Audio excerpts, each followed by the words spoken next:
All right. Hey, everybody. Welcome to the top 5 astrological events. I don't know what I'm going to say that's surprising at the beginning. I don't really have anything to say that's surprising at the beginning. I save that for my other videos. I just chop them all up and I put the surprising bits in there. Right now, I'm just going to tell you this is for the week of December 8th. Now, we've already been through some of this.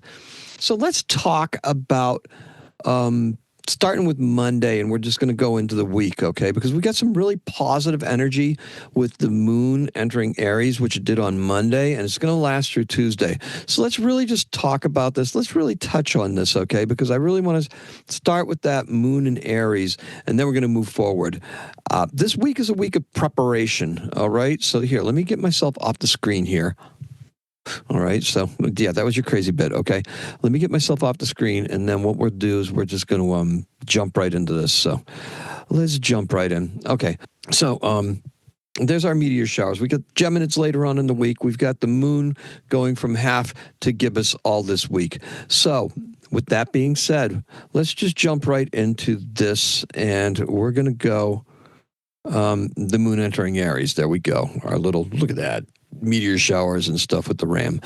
Okay, the moon enters Aries on Monday, and it enters Aries on Monday, and we can see right here we've got kind of a stellium going on down here, right towards the end of Aries. We can see where that north node of the moon is just about ready to exit Aries, because it moves backwards, mind you. Everything else is going forward, except for retrograde planets, of course. So the wheel moves clockwise. The planets move counterclockwise, okay?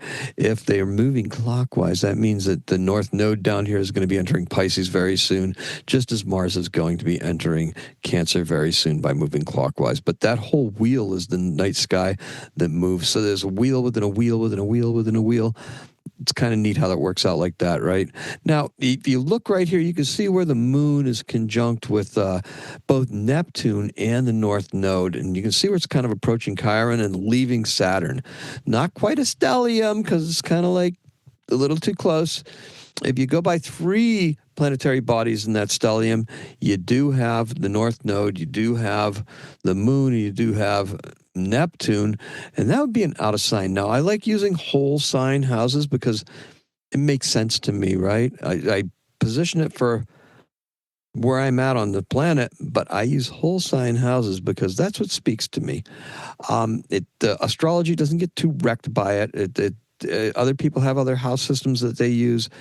We're not looking for precise here. If we were looking for precise, we'd be doing precise locations and everything like that. We'd be doing something more like Vedic astrology, because that is based on where the stars currently are. This is based on 2,000 years ago, but our interpretations work for it.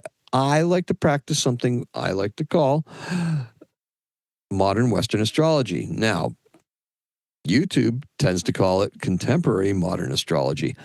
I think that the archetypes need to change with the times, right?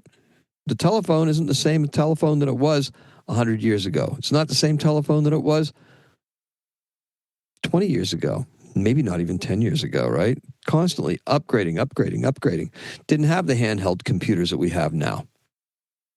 It's a good thing. But don't you think our interpretations of the planets have to evolve similarly?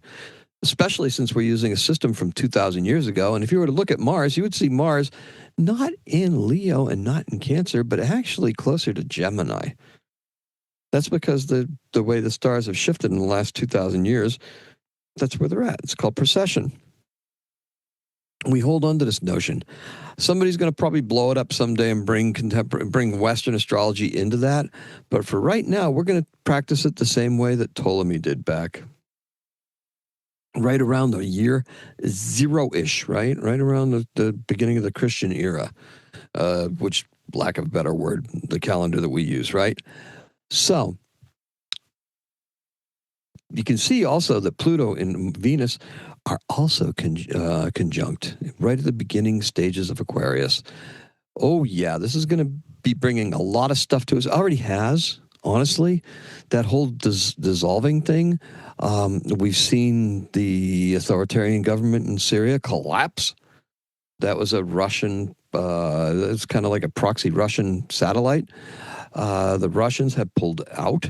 Russia has pulled out of Syria, and now there's a different bunch of people in charge of Syria. That regime has fallen.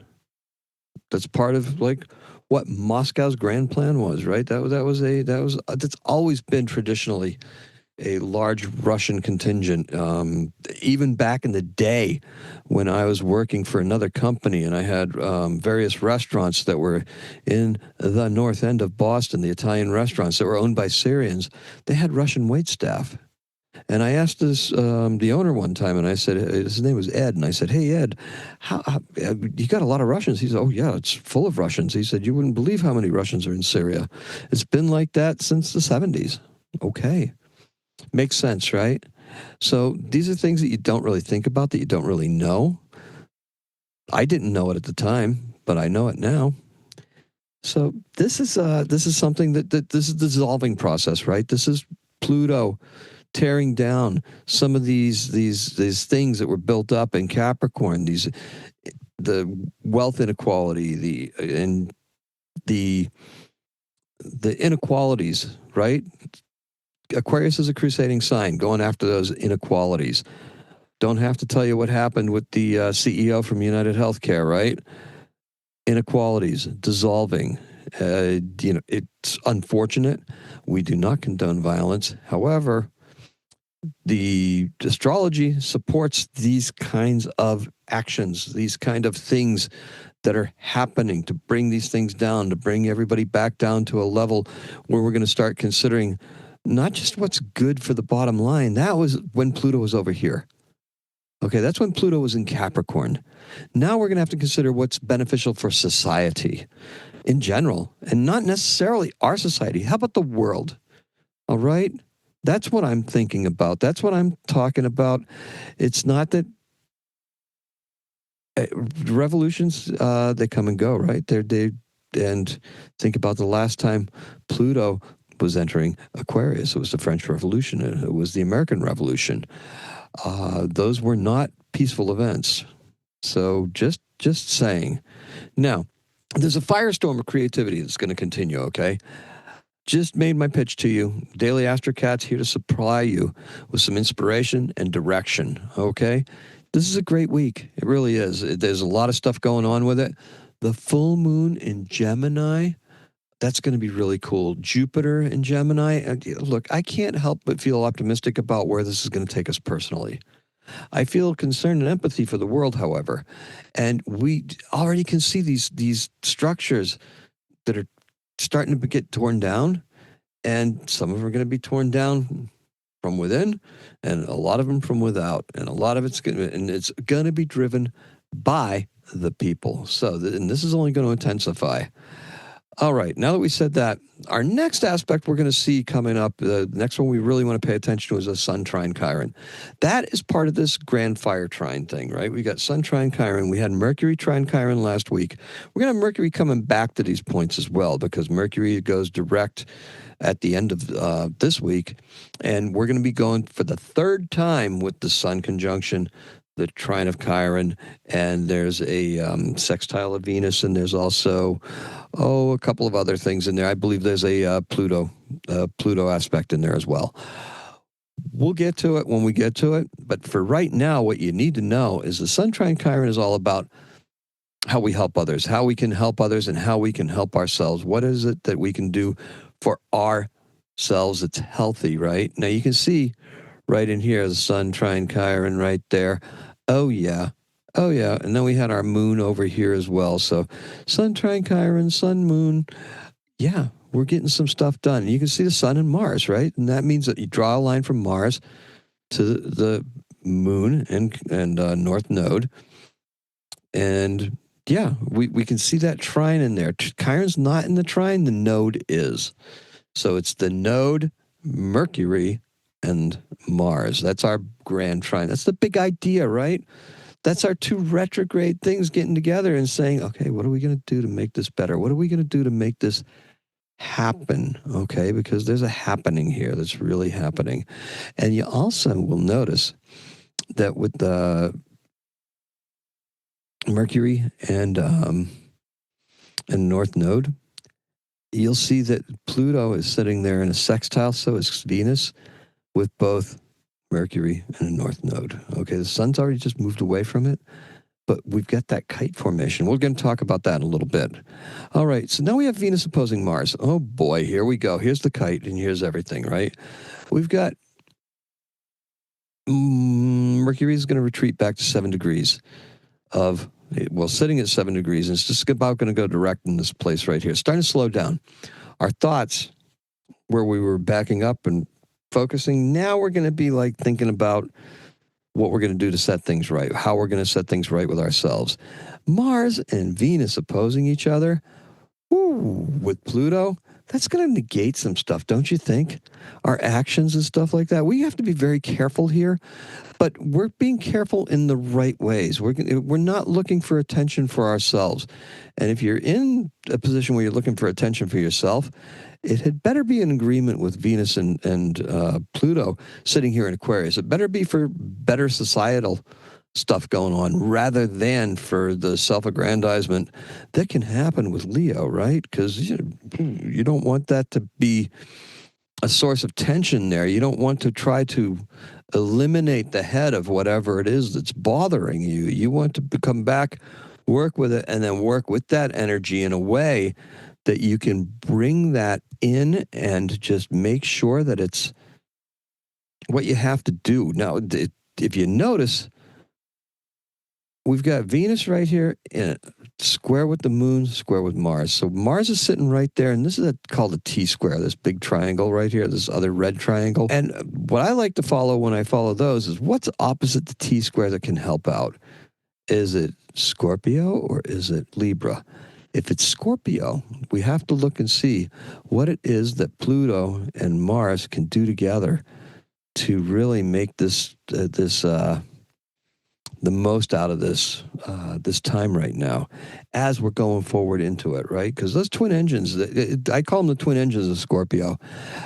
Mars is the traditional ruler of Scorpio, and Pluto is the modern ruler of Scorpio. So the twin engines, yeah, they're opposing right now, right? They're trying to pull apart. Now, they got to pull together, and they got to pull together in the direction of consolidating what it is or getting to the bottom of what it is that's bothering us, that's really deep-seated, and it's just, what do we have to do to make sure that this stuff ends and it doesn't happen again? That's a bigger societal question.